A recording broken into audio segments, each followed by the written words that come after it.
করুন, গ্রামে ভীষণ বিপদ। পিঠেতে মন্ত্র পড়ে মুখ থেকে এক বিশাল পিঠে বের করে ছুঁড়ে মারে ডাইনির দিকে। প্রতিশোধ আমি নেবই। পৌষ মাসের শীতে আশেপাশে খেজুর রসের গন্ধ বাতাসে উড়ে বেড়াচ্ছে। দূরে মেঘলা আকাশ, আর সামনে গজাদের রান্নাঘর। উনুনের উপর বসানো কড়াইতে ধোয়া দেখেই বোঝা যাচ্ছে পিঠে রান্না হচ্ছে। মা কই পিঠে হলো না এখনো? আমি তো আর দাঁড়াতে পারছি না, একটু তাড়াতাড়ি করো না, পিঠে যে কুমির লাফাচ্ছে। এই যে হয়ে এসেছে, আর 2 মিনিট। তুই এত তাড়াতাড়ি করলে তো পিঠে একেবারে কাঁচা হয়ে যাবে। গিন্নি, আমাকে আগে 2 পিস দাও। গন্ধে যে আমার মাথা ঘুরছে। এক একটা পিঠে দেখে মনে হচ্ছে যেন আমাকে ডাকছে। গজা আর গজার বাবা থালার সামনে নিয়ে বসে আছে পিঠে খাওয়ার আশায়। কিন্তু ওদের এই আনন্দ দূর থেকে দাঁড়িয়ে দেখছিল এক ভয়ঙ্কর পেতনি। গায়ের রং সবুজ, চোখ দুটো জল জল করছে। পিঠের কি সুন্দর গন্ধ বেরিয়েছে। ওরে বেটা, এই শীতকালে ওরে একা একা পিঠে খাবি আমাকে না দিয়ে? দাঁড়া, খাওয়াচ্ছি তোদের পিঠে। এ মা, কাঠ ফুরিয়ে গেছে। ও গজার বাবা, একটু কাঠ নিয়ে এসে দাও না। আচ্ছা আচ্ছা গিন্নি, যাচ্ছি।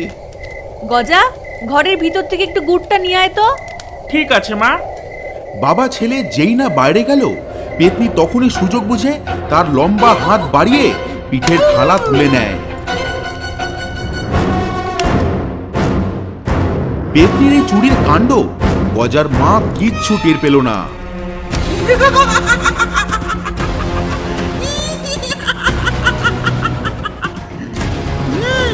খাচ্ছি তোদের সব পিঠে।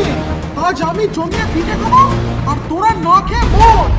গজা আর গজার বাবা ফিরে আসতেই দেখে পিঠের থালা উধাও। এ কি মা, পিঠেগুলো কোথায় গেল? ও মা, তুমি পিঠেগুলো সব একা একাই খেয়ে নিলে নাকি? আমি তো রান্না নিয়েই ব্যস্ত ছিলাম। আমি কেন খেতে যাব পিঠে? তাহলে পিঠের থালাটা কোথায় গেল? আজ কি আর পিঠে খাওয়া হবে না?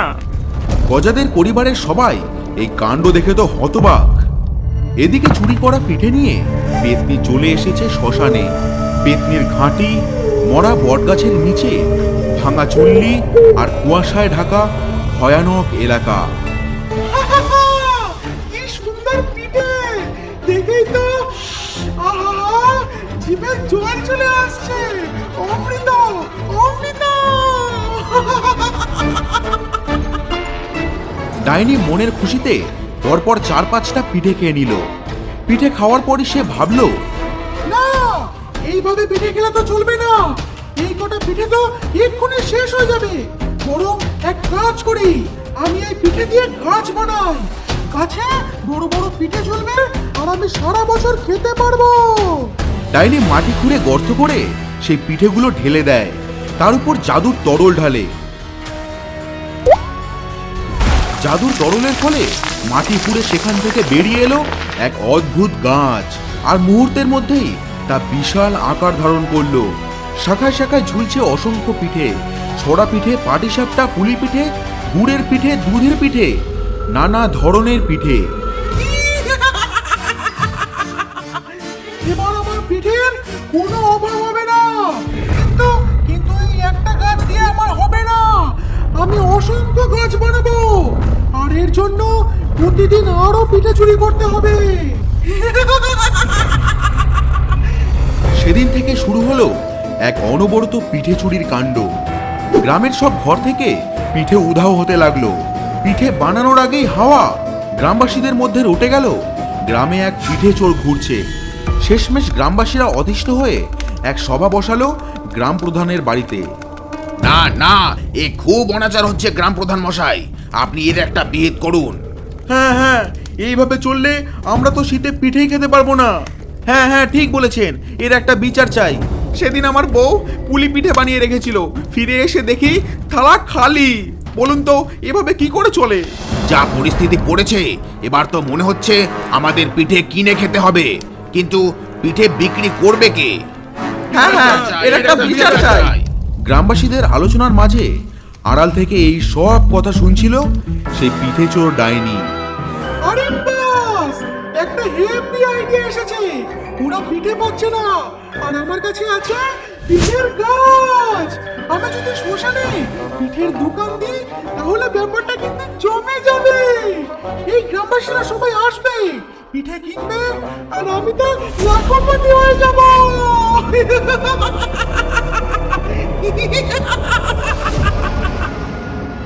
এই ভেবেই ডাইনি ফিরে আসলো শ্মশানে।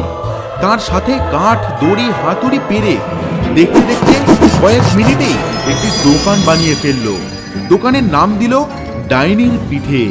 দোকানের চারিদিকে কুয়াশা, কবর, ভাঙা চুল্লি, আর তার মাঝে সাজানো পিঠের দোকান।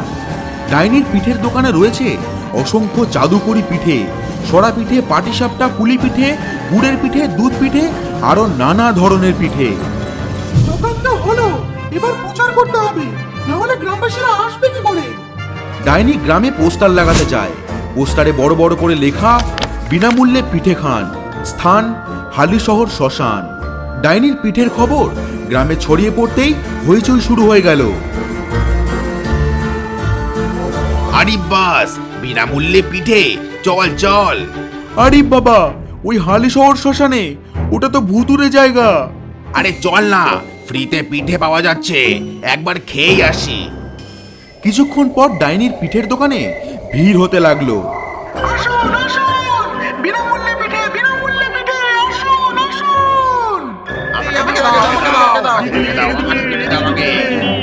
গ্রামবাসীরা পিঠে মুখে তুলতেই ঘটলো আসল বিপদ। ধপ করে তারা দাঁড়িয়ে গেল, তাদের গা হাত পা হয়ে গেল গাছের ডালপালা।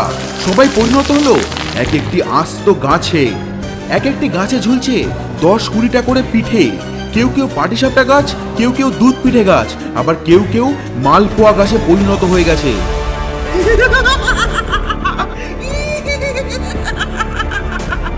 এই তো আমার পরিকল্পনা সফল হয়েছে। এই গ্রামবাসীরা কত বোকা, বিনামূল্যে পিঠে খাওয়ার লোভে আজ এরা আমার বন্দি। এইভাবেই আমি আমার পিঠের বাগান বানাবো, যেখানে থাকবে একটি মানুষের পিঠের গাছ।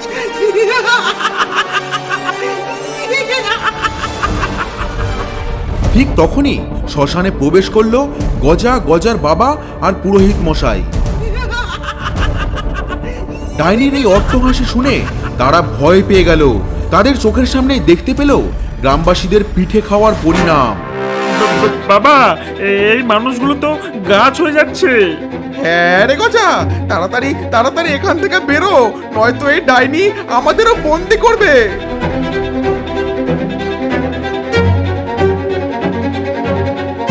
আমি আগেই বুঝেছিলাম এরকমই কিছু একটা হবে। চলো, এখন কেবল একজনই আমাদের বাঁচাতে পারে। কে পুরোহিত মশাই? পিঠে দেব, চলো আমার সাথে।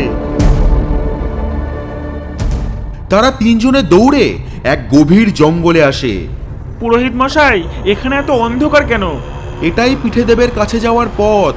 তারা তিনজনে প্রবেশ করলো গুহার ভেতরে। ভেতরে ঢুকতেই তারা দেখতে পেল একজন সোনার সিংহাসনে বসে আছে। তার নাম পিঠে দেব। তার শরীরটা মানুষের মতো, কিন্তু মুখটা একটি বিশাল পিঠে। চারপাশে সব পিঠে দেবের রক্ষক। পিঠে দেব, আমাদের রক্ষা করুন, গ্রামে ভীষণ বিপদ। বলো, কি হয়েছে তোমাদের? গজা ও তার বাবা সব বলে, পিঠে চুরি থেকে গাছ হওয়া পর্যন্ত সব ঘটনা। হ্যাঁ, ডাইনির সীমা ছাড়িয়েছে, তোমরা চিন্তা করো না, আমি এর একটা ব্যবস্থা করছি।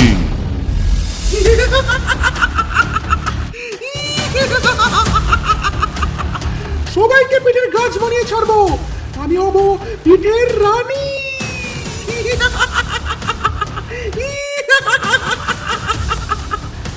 ডাইনি, তুই এসব কি করছিস? ছেড়ে দে, ছেড়ে দে আমাদের গ্রামবাসীদের, না হলে তোর জন্য ভালো হবে না কিন্তু। ওরে পুচকে, তুই আমাকে হুমকি দিস? দাঁড়া বেটা, এবার তোকে গাছ বানাবো।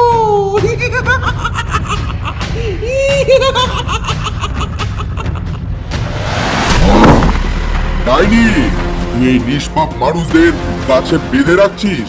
তোর এত বড় সাহস! ও, এই গ্রামবাসীদের এত বড় আসপর্দা, ওরা তোকে ডেকেছে। এবার তোর অবস্থা হবে এই গ্রামবাসীদের মতো। এই বলে ডাইনি মন্ত্র পড়ে পিঠে চড়ে, আর পিঠেদেব নিচু হয়ে ডাইনির আক্রমণ থেকে বেঁচে যায়। এবার আমার পালা। পিঠেদেব একটি বড় গাছের গুড়ি তুলে ছুঁড়ে মারে ডাইনির দিকে। ডাইনি লাফ দিয়ে সরে যায়, আর গুড়িটা সোজা গিয়ে ডাইনির দোকানে পড়তেই দোকান ভেঙে চূর্ণ বিচূর্ণ হয়ে যায়। আমার দোকান, আমার মালপা, আমার পাটি সাপটা। এই তুই এটা কি করলি? তবে বেটা, তুই আমার দোকান ভাঙিস, এইবার দেখ তোর কি অবস্থা করিয়ে আনি। পিঠেদেব মন্ত্র পড়ে মুখ থেকে এক বিশাল পিঠে বের করে ছুঁড়ে মারে ডাইনির দিকে, আর সেই পিঠে উড়ে গিয়ে ডাইনিকে চাপা দেয়। ডাইনি পিঠের আঘাতে মাটিতে পড়তেই পিঠেদেবের প্রজারা ঝাঁপিয়ে পড়ে আর ডাইনিকে লাঠি দিয়ে মারতে থাকে।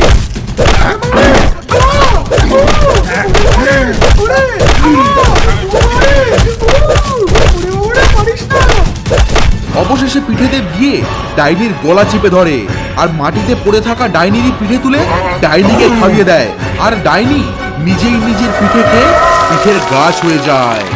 আমি ছাড়বো না, প্রতিশোধ নেব, এই প্রতিশোধ আমি নেবই।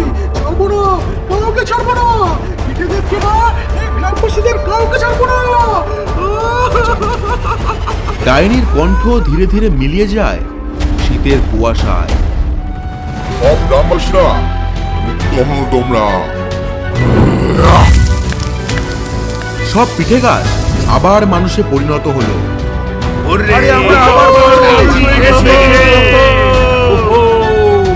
পিঠেদেব, আপনি আমাদের বাঁচালেন। ভালো থাকো সবাই, আর মনে রেখো, লোভ করলে সব হারাতে হয়।